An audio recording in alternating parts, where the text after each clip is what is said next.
Saudamos a todos os nossos queridos amigos e irmãos em Cristo Jesus. Seja bem-vindo ao estudo da lição número 13. Faço novas todas as coisas. Vamos orar ao nosso Deus. Pai querido que estás nos céus, na Tua presença estamos para Te adorar, porque só o Senhor é Deus. Derrama, portanto, o Espírito Santo sobre mim e os meus irmãos, ao abrirmos a Tua palavra. É em nome de Jesus que pedimos. Amém.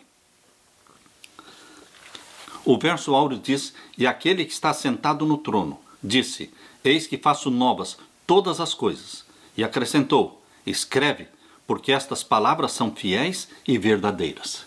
Bendito seja Deus, porque existe um novo céu e uma nova terra. Porque nós estamos cansados desta velha terra.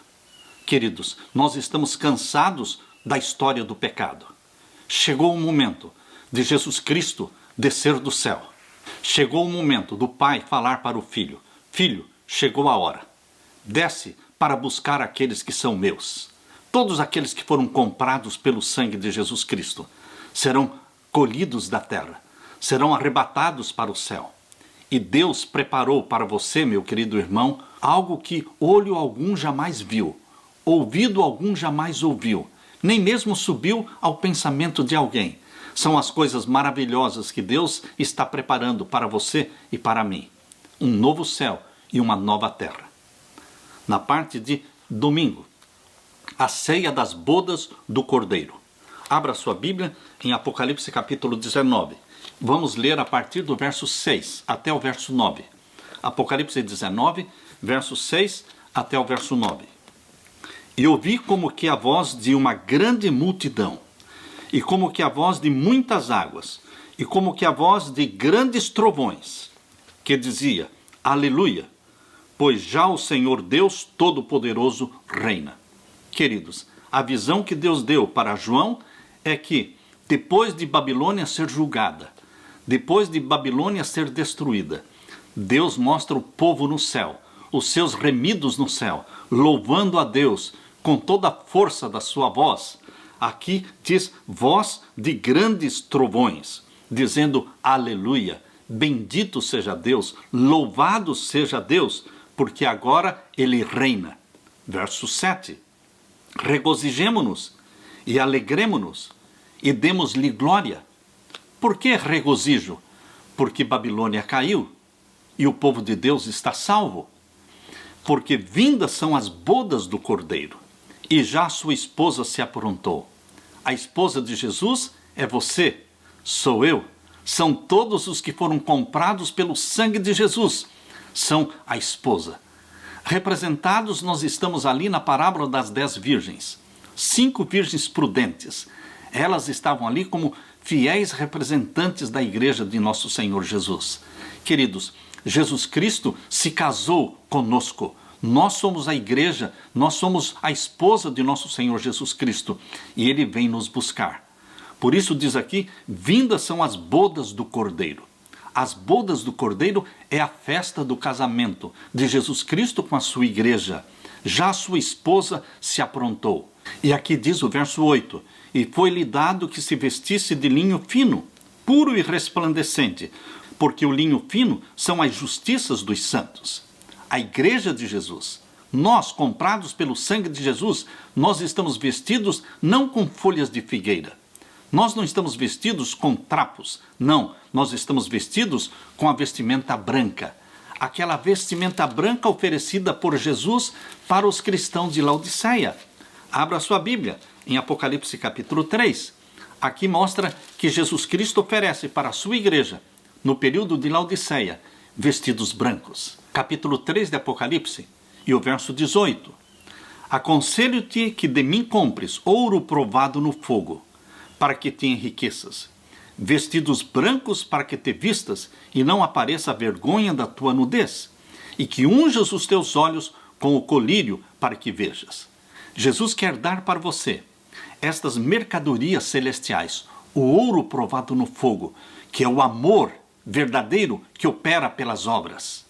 Os vestidos brancos são a justiça de Jesus Cristo. Lembra-se você que quando o filho pródigo voltou para casa, o pai correu ao seu encontro. Ele estava sujo, ele estava maltrapilho, mas o pai correu ao seu encontro e lançou a sua capa por cima do filho, cobrindo a nudez, cobrindo a imundícia, cobrindo a vida pecaminosa do filho. Esta capa que o pai joga sobre o filho representa a justiça de nosso Senhor Jesus Cristo. Queridos, os vestidos brancos que todos os santos de Deus vestirão representam a justificação pela fé. Representa a justiça de Cristo imputada e comunicada para você. Portanto, queridos, voltando para Apocalipse capítulo 19, aqui diz no verso 8, e foi-lhe dado que se vestisse de linho fino, puro e resplandecente, porque o linho fino são as justiças dos santos. Nós estaremos todos vestidos com a justiça de Jesus Cristo. Não temos nenhum mérito que nos recomende ao céu. Não temos nenhum mérito que nos dê a salvação. Os méritos são todos de Jesus Cristo. É Ele a nossa esperança. É Ele o nosso perdão. É Ele que nos dá a sua vestimenta branca. Queridos, Jesus Cristo contou uma parábola em Mateus capítulo 22. Abra sua Bíblia. Em Mateus capítulo 22. A parábola das bodas. Nessa parábola, o rei, representando o Deus Pai, estava realizando as bodas do Filho, que é Jesus Cristo. As bodas do Filho com a sua igreja. E nesta parábola diz aqui no capítulo 22, verso 10 em diante. E os servos, saindo pelos caminhos, ajuntaram todos quantos encontraram, tanto maus como bons, e a festa nupcial foi cheia de convidados. E o rei, entrando para ver os convidados, viu ali um homem que não estava trajado com vestido de núpcias. E disse-lhe, amigo, como entraste aqui, não tendo vestido nupcial? E ele emudeceu. Disse então o rei aos seus servos, amarrai-o de pés e mãos, levai-o e lançai-o nas trevas exteriores, ali haverá pranto e ranger de dentes. Queridos, existe um juízo de investigação, existe um exame feito nos convidados. Isto é feito antes da volta de Jesus. Esse é o juízo investigativo. E aqui a parábola mostra que é impossível ir para o céu, é impossível participar das bodas do Cordeiro se não estivermos vestidos de vestimentas brancas que representam a justiça de Cristo. É a justiça de Jesus que nos recomenda para o céu. Não são as nossas obras, não é a nossa obediência, não são os nossos méritos. Queridos, todos os méritos pertencem a Jesus. Voltando então para Apocalipse capítulo 19. Apocalipse capítulo 19, verso 9. E disse-me, escreve, bem-aventurados aqueles que são chamados à ceia das bodas do Cordeiro. Você é bem-aventurado. Nós somos bem-aventurados, porque fomos comprados pelo sangue de Jesus Cristo e somos convidados para esta festa que acontecerá no céu.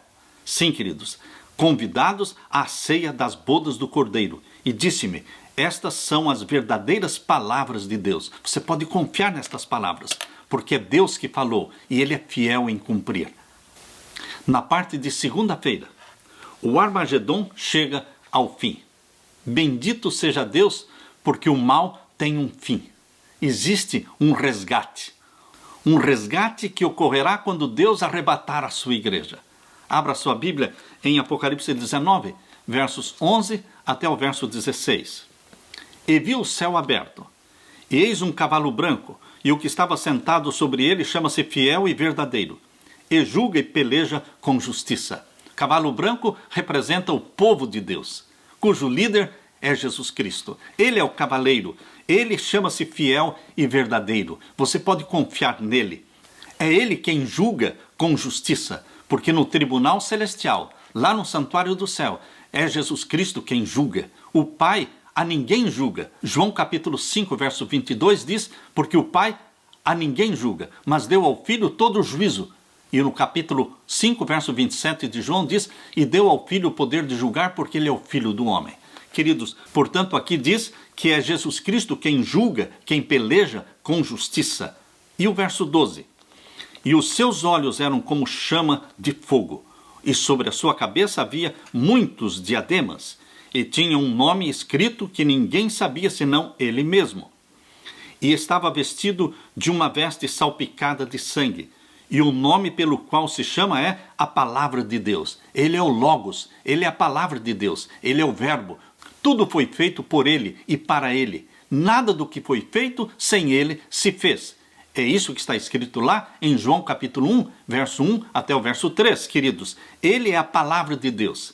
E aqui diz que a sua veste está salpicada de sangue, porque ele pisou sozinho o lagar. Ele lutou sozinho com Satanás. E ele suou sangue. Queridos, a vestimenta de Jesus salpicada de sangue nos lembra o preço que ele pagou pela nossa salvação. E o verso 14.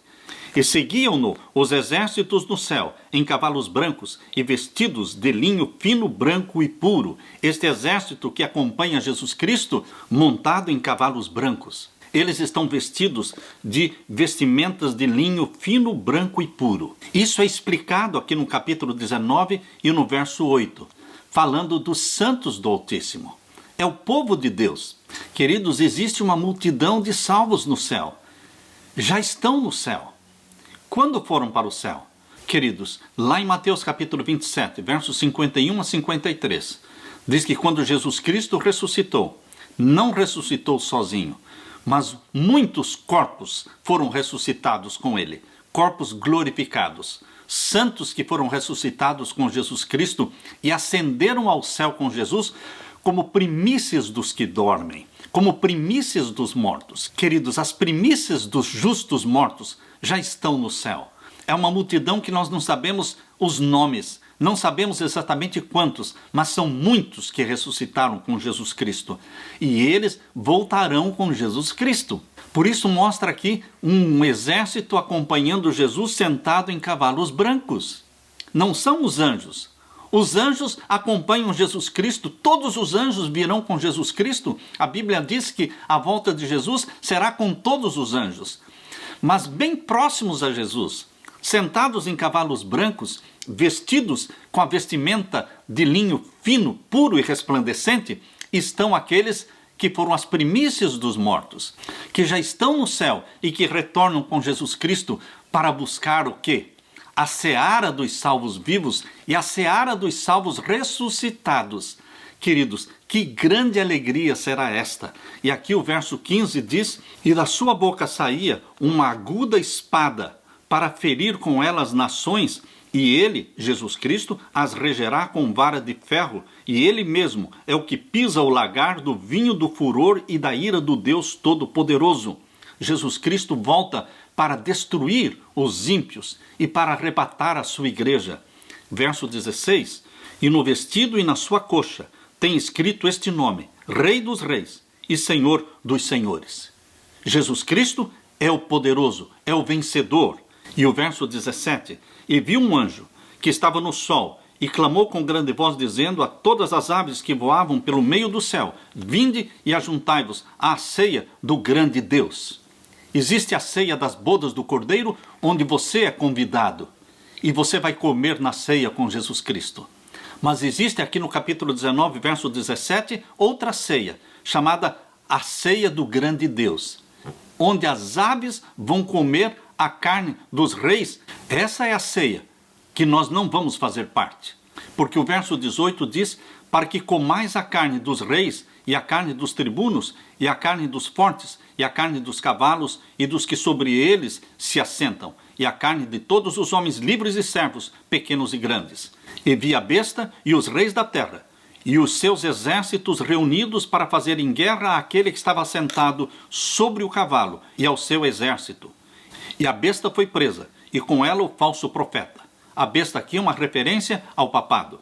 E o falso profeta é uma referência ao protestantismo apostatado representado pelos Estados Unidos da América do Norte, que diante dela fizeram os sinais, com que enganou os que receberam o sinal da besta e adoraram a sua imagem. Estes dois foram lançados vivos no ardente lago de fogo e de enxofre.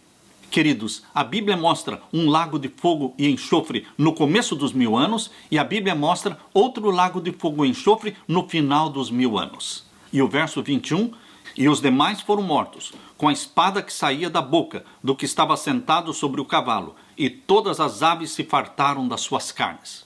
Queridos, esta é a batalha final, o Armagedon, a segunda vinda de Jesus Cristo, libertando o seu povo e destruindo a besta, o poder papal, e também o falso profeta, Estados Unidos da América do Norte. Queridos, agora começa o milênio. Deus nos dá todos esses detalhes para aguçar a nossa mente, aguçar o nosso desejo, a nossa vontade de realmente estarmos com Jesus Cristo, sermos participantes das bodas do Cordeiro. Esse é o convite que Deus está fazendo para você. Bem-aventurados aqueles que são chamados à ceia das bodas do Cordeiro. E disse-me, escreve estas palavras, porque são verdadeiras as palavras de Deus. Aleluia! Na parte de terça-feira, o milênio. Abra sua Bíblia em Apocalipse 20 e vamos ler os versos 1 até o verso 3. E vi descer do céu um anjo que tinha a chave do abismo e uma grande cadeia na sua mão. Ele prendeu o dragão, a antiga serpente, que é o diabo e Satanás, e amarrou-o por 1000 anos, e lançou-o no abismo, e ali o encerrou e pôs selo sobre ele, para que mais não engane as nações até que os 1000 anos acabem. E depois importa que seja solto por um pouco de tempo. Queridos, os 1000 anos começam com a segunda vinda de Jesus Cristo. Os 1000 anos iniciam exatamente no período do Armagedon, a última grande guerra. A profecia diz que Satanás será preso por 1000 anos, lançado no abismo. Abismo, na profecia, representa a terra, sem forma e vazia. Portanto, a terra voltará àquele estado caótico, antes do primeiro dia da criação, quando Deus disse, haja luz e houve luz. Antes desse tempo, a terra era abismo. Gênesis 1 e o verso 2. Agora a terra volta para esse estado caótico. Abra sua Bíblia em Jeremias capítulo 4. Jeremias capítulo 4 e o verso 23 em diante descreve a terra nesse estado caótico. Vamos ler Jeremias 4, versos 23 em diante. Observei a terra, e eis que estava assolada e vazia, e os céus, e não tinham a sua luz. Quando vai acontecer isso? Durante os 1000 anos. Observei os montes, e eis que estavam tremendo, e todos os outeiros estremeciam. Verso 25. Observei e vi que homem nenhum havia, e que todas as aves do céu tinham fugido. Quando vai acontecer isso? Somente durante os 1000 anos. Após a segunda vinda de Jesus Cristo, o tempo em que Satanás ficará preso neste abismo, nesta terra em estado caótico. E o verso 26. Vi também que a terra fértil era um deserto, e que todas as suas cidades estavam derribadas diante do Senhor, diante do furor da sua ira. E o verso 27. Porque assim diz o Senhor, toda a terra será assolada, de todo, porém, não a consumirei. Queridos, vários acontecimentos ocorrerão no início dos 1000 anos. Os 1000 anos começam com a segunda vinda de Jesus Cristo. Os santos de Deus são ressuscitados. Os vivos são transformados no abrir e fechar de olhos de seres mortais para seres imortais. E então, todos os santos, ressuscitados e transformados, são arrebatados para o céu. E então Satanás é preso. Os ímpios que estiverem vivos por ocasião da segunda vinda de Jesus morrerão. Os ímpios morrem. Satanás é preso. E começam então os 1000 anos. Durante os 1000 anos, a terra permanece desolada, Satanás permanece preso e todos os salvos permanecem no céu com Jesus Cristo, porque é assim que Apocalipse capítulo 20 e o verso 6, bem-aventurado e santo aquele que tem parte na primeira ressurreição. Sobre estes não tem poder a segunda morte, mas serão sacerdotes de Deus e de Cristo e reinarão com ele 1000 anos. Os salvos, portanto, nos céus estarão reinando com Cristo por 1000 anos. E Satanás preso nesse abismo que é a terra em trevas. No final dos 1000 anos, ocorre o que está no capítulo 20 e no verso 7. No final dos 1000 anos, Satanás é solto da sua prisão. E acabando-se os 1000 anos, Satanás será solto da sua prisão. Por que Satanás é solto? Porque os ímpios ressuscitam. O capítulo 20 e o verso 5 diz que o restante dos mortos, ou seja, todos aqueles que não participaram da primeira ressurreição e foram salvos, todos os que não participaram da primeira ressurreição participarão da segunda ressurreição, que será no final dos 1000 anos. Por isso diz aqui, mas os outros mortos, capítulo 20 e o verso 5, mas os outros mortos não reviveram até que os 1000 anos se acabaram. Então, acabando-se os 1000 anos, Satanás será solto da sua prisão, porque ele vai ter uma multidão para reunir e para convocar, para marcharem contra a cidade santa. Diz aqui o capítulo 20, verso 8. E sairá a enganar as nações que estão sobre os 4 cantos da terra. Gog e Magog. Gog e Magog representam os inimigos de Deus, cujo número é como a areia do mar, para as ajuntar em batalha. Satanás reúne todas estas pessoas ímpias que foram ressuscitadas no final dos 1000 anos para marcharem contra a nova Jerusalém que desceu do céu. Verso 9. E subiram sobre a largura da terra e cercaram o arraial dos santos e a cidade amada, mas desceu fogo do céu e os devorou. Queridos, portanto, no final dos 1000 anos, a cidade santa desce do céu. Os ímpios ressuscitam e eles são reunidos por Satanás para marcharem contra a cidade santa, a nova Jerusalém. E então desce fogo do céu e os queima e os consome. Não sobrará nem ramo nem raiz, porque eles se tornarão cinzas. Malaquias explica, Malaquias capítulo 4, queridos. Malaquias capítulo 4 explica que os ímpios vão se tornar cinzas. Capítulo 4 de Malaquias, verso 1 em diante. Porque eis que aquele dia vem ardendo como forno. Todos os soberbos e todos os que cometem impiedade serão como palha, e o dia que está para vir os abrasará, diz o Senhor dos Exércitos, de sorte que lhes não deixará nem raiz e nem ramo. Tudo vai ser queimado. A raiz do pecado, Satanás. Os ramos do pecado, os ímpios. Todos serão queimados. E o verso 2, capítulo 4 de Malaquias, verso 2. Mas para vós que temeis o meu nome, nascerá o sol da justiça, e salvação trará debaixo das suas asas. E saireis, ou seja, todos os salvos, e saireis e crescereis como os bezerros do cevadouro. E o verso 3, pisareis os ímpios. Como é que os santos do Altíssimo vão pisar os ímpios? Porque eles vão se tornar cinzas.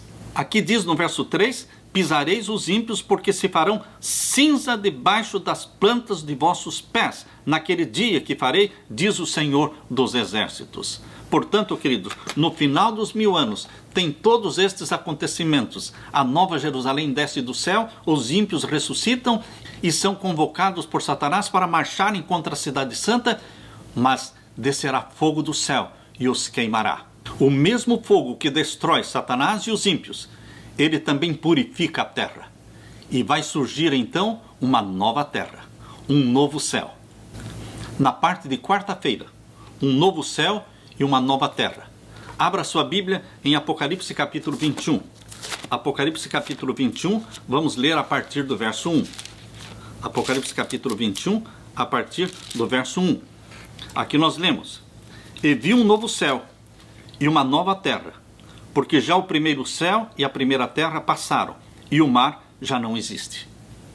No novo céu e na nova terra, não teremos um mar que divide as nações, não teremos um mar que divide os continentes.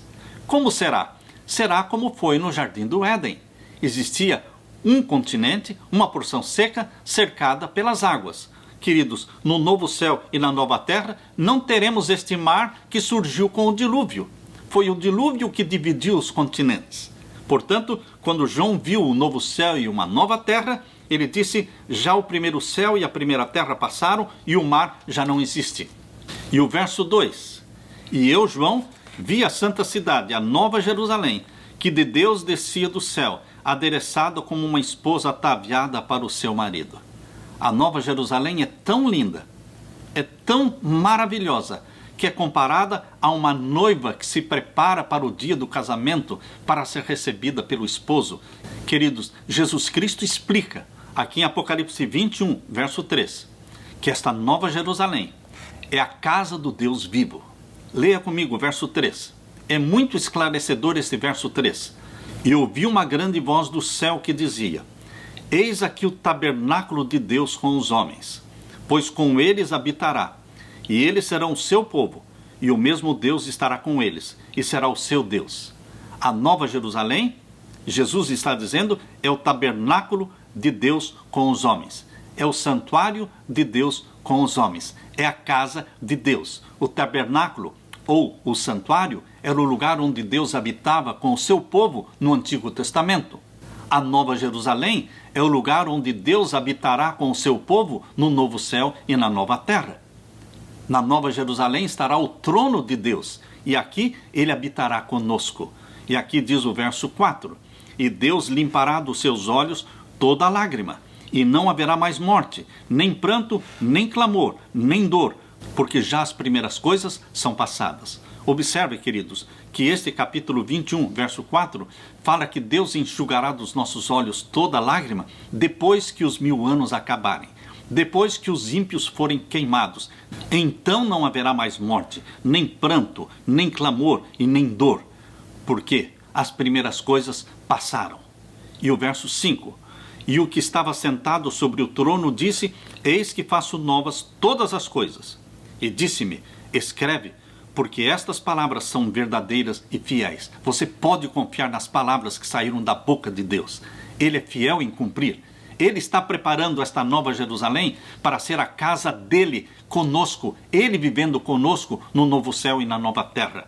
E agora o verso 10: e levou-me em espírito a um grande e alto monte, e mostrou-me a grande cidade, a santa Jerusalém, que de Deus descia do céu, e tinha a glória de Deus, e a sua luz era semelhante a uma pedra preciosíssima, como a pedra de jaspe, como cristal resplandecente. E o verso 12: e tinha um grande e alto muro com 12 portas, e nas portas 12 anjos e nomes escritos sobre elas, porque são os nomes das 12 tribos de Israel. Queridos, não as 12 tribos do Israel antigo, do Antigo Testamento, mas os 12 nomes das 12 tribos do Israel do Novo Testamento. Ali não estará o nome de Dan. Queridos, são 12 nações na nova terra. São 12 grandes reinos. Toda a terra estará dividida em 12 tribos, 12 reinos, tendo sobre elas 12 reis, que julgarão as tribos de Israel, cumprindo a profecia dada por Jesus Cristo lá em Mateus capítulo 19. Mateus capítulo 19 e o verso 27 e 28. Então Pedro, tomando a palavra, disse-lhe: eis que nós deixamos tudo e te seguimos, que receberemos? E Jesus disse-lhes: em verdade vos digo, que vós que me seguistes, quando na regeneração o Filho do Homem se assentar no trono da sua glória, também vos assentarei sobre 12 tronos para julgar as 12 tribos de Israel. São 12 reinos, são 12 tronos, sobre os quais os apóstolos se assentarão para julgar as 12 tribos de Israel. Por isso, queridos, a Nova Jerusalém tem 12 portas. E sobre cada uma das portas o nome de uma tribo de Israel, o Israel do Novo Testamento, aqueles que foram comprados pelo sangue de Jesus Cristo. E agora nós lemos no capítulo 21 e o verso 13. E da banda do levante tinha 3 portas, e da banda do norte 3 portas, da banda do sul 3 portas, da banda do poente 3 portas. As portas são destinadas para a entrada das 12 tribos. Cada vez que as tribos vierem para adorar a Deus de sábado em sábado, e de lua nova em lua nova, cada vez que estas tribos vierem para adorar a Deus na Nova Jerusalém, elas entrarão pela sua porta. Cada tribo tem a sua porta de entrada na casa de Deus, no templo de Deus, no santuário de Deus. Aleluia! Pelas coisas maravilhosas preparadas por Deus para você e para mim. Bendito seja Deus. Na parte de quinta-feira, a Nova Jerusalém. Abra sua Bíblia e vamos ler Apocalipse capítulo 21 e os versos 14 em diante. Aqui diz: e o muro da cidade tinha 12 fundamentos. 12 fundamentos o muro da cidade. É um muro alto. E neles os nomes dos 12 apóstolos do Cordeiro. Agora não são os nomes das 12 tribos, mas sim os nomes dos 12 apóstolos do Cordeiro. Certamente o nome de Judas não estará ali, mas certamente o nome de Paulo estará ali, porque ele foi o apóstolo chamado por Jesus Cristo para ser o apóstolo dos gentios. Portanto, são 12 fundamentos o muro da cidade da Nova Jerusalém. E agora o verso 15. E aquele que falava comigo tinha uma cana de ouro para medir a cidade e as suas portas e o seu muro. E a cidade estava situada em quadrado, e o seu comprimento era tanto como a sua largura. E mediu a cidade com a cana até 12.000 estádios, e o seu comprimento, largura e altura eram iguais. Queridos, a cidade é quadrada, comprimento e largura iguais, e altura também igual. Aqui diz que são 12.000 estádios. Entendendo que 12.000 estádios representam a circunferência da cidade, nós podemos fazer a ideia do tamanho desta cidade.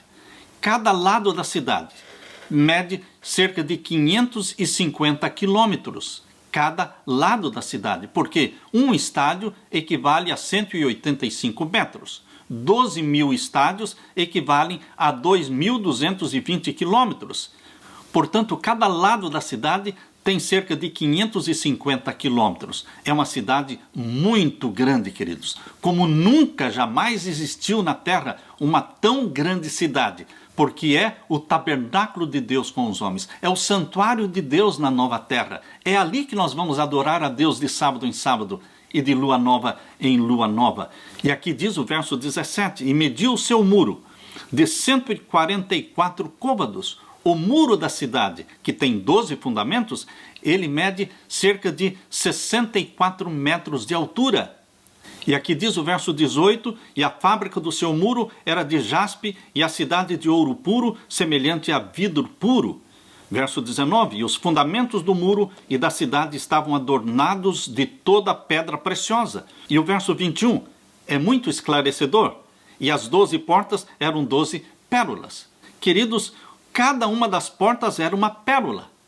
E a praça da cidade de ouro puro, como vidro transparente. E agora o verso 22. E nela não vi templo. Por que João, quando contemplou a cidade, não viu templo? Porque a cidade é o templo. O capítulo 21, verso 3, diz que a cidade é o santuário. A cidade é o templo. Ali está o trono de Deus. Onde está o trono de Deus é o templo. É o lugar santo, onde o povo de Deus se reúne para adorar a Deus. Por isso, e nela não vi templo, porque o seu templo... Agora o anjo explica para João, porque o seu templo é o Senhor Deus Todo-Poderoso e o Cordeiro. Não vi templo, porque Deus é o templo. E ali está, na Nova Jerusalém, o trono de Deus. E agora o verso 23. E a cidade não necessita de sol, nem de lua, para que nela resplandeçam, porque a glória de Deus a tem alumiado e o Cordeiro é a sua lâmpada.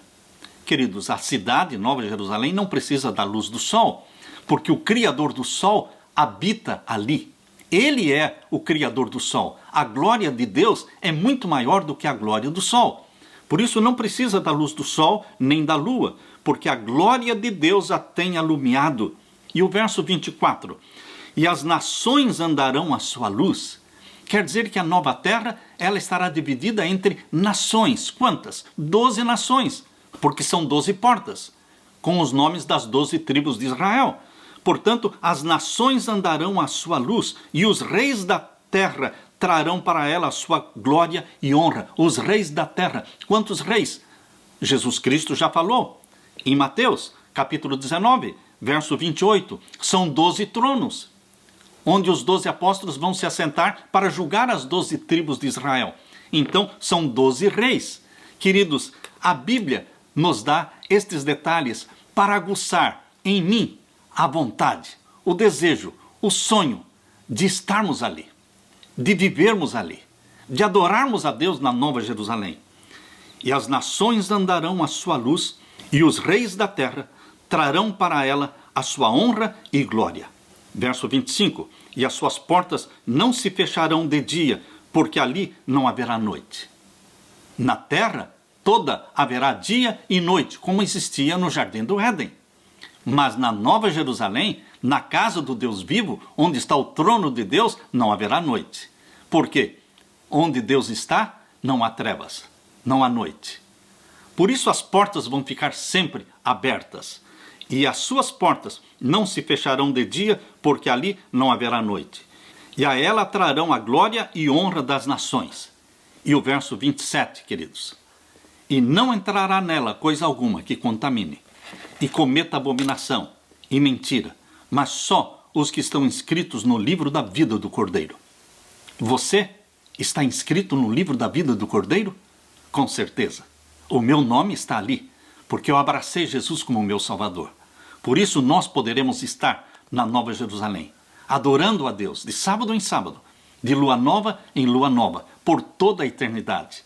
E o capítulo 22, verso 1 diz: E mostrou-me o rio puro da água da vida, claro como cristal, que procedia do trono de Deus e do Cordeiro, no meio da sua praça.